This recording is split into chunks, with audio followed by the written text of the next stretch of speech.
அது கட்சி சார்பற்ற அந்த பாராட்டு விழா நிகழ்ச்சி ஏற்பாடு செய்யும். அந்த பாராட்டு விழா நிகழ்ச்சி நான் போய் கலந்து கொண்டு அப்பொழுது K.S. செங்கோட்டையன் அவர்கள் இந்த நிகழ்ச்சியிலே பங்கு வருவார்கள். அத்திக்கடை அவனாசி திட்டத்திலே 30% கோபி சட்டமன்ற தொகுதியில் இருக்கின்ற ஏரிகள் எல்லாம் நிரப்புகின்ற ஒரு திட்டம்.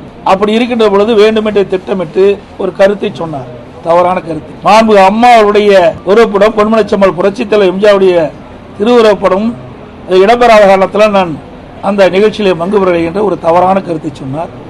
அங்க இருக்கின்ற விவசாய பிரிவினை மக்கள், பல்வேறு கட்சி சேர்ந்தவர்கள் எல்லாம் இது கட்சி நிகழ்ச்சி இல்ல, கட்சிக்கு அப்பாற்பட்டு நாங்கள் பல கட்சி சேர்ந்தவர்களும் இந்த போராட்டத்தில் ஈடுபட்டோம். அந்த ஈடுபட்டதின் காரணமாக என் பெயரை சொல்லி அவர் முதலமைச்சர் இருந்த காலகட்டத்தில் இந்த திட்டத்தை கொண்டு வந்து நிறைவேற்றியிருக்கிறார். அதற்கு நாங்கள் பாராட்டு விழா நடத்தியிருக்கிறோம், நீங்கள் வந்து கலந்து கொள்ளுகின்றோம். அவர்களும் மீண்டும் கோரிக்கை வைத்தார்கள், அதையெல்லாம் நிராகரித்தார். என்ன அவருடைய கருத்து?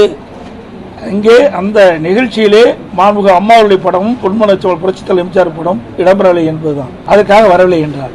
அதே வேளையில் ஒரு சைக்கிள் துவக்கு நிகழ்ச்சி அவருடைய தொகுதியில், இதுல திரு கருணாநிதி அவர்கள் படமும் திரு ஸ்டாலின் படம் தான் இருக்குது, அம்மா படமும் தலைவர் படமும் எங்கே இருக்கின்றது? அப்பொழுதிருந்தே திட்டத்தை வகுக்க ஆரம்பித்து விட்டார். ஏதாவது ஒரு காரணத்தை சொல்லி அந்த கூட்டத்தில் கலந்து கொள்ள இருப்பதற்காக அந்த காரணத்தை சொன்னார். ஆனால் உண்மை வெளிவந்து விட்டது.